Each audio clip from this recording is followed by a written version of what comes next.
ne mun fara sauki ce za ki bar ni ne na san da san aso ba a dole ne ki abuwa ki dawo masoyiya.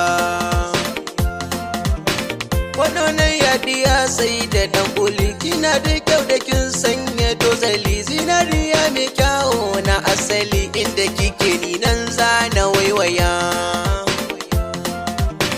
Kisan babi ke za na sha wuya babu kamar kina zagai duniya mai kwarjini da kyawun idaniya ke cika cike gurbi na zuciya.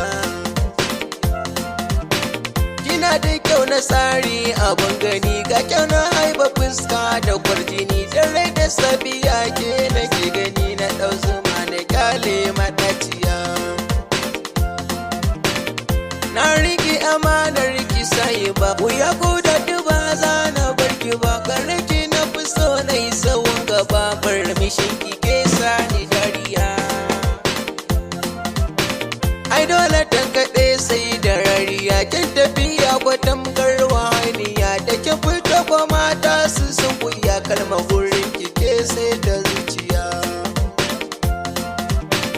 Sai da ke nima zan yi rayuwa da ni da ke muna ƙara sha'uwa ke ce kaɗai mai kore ni damuwa masoyiya ta sirri na zuciya.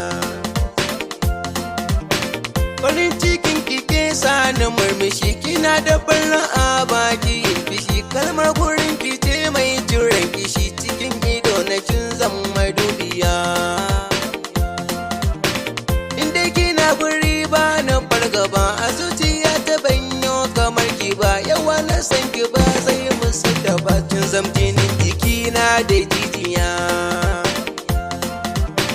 In kika bar ni zamza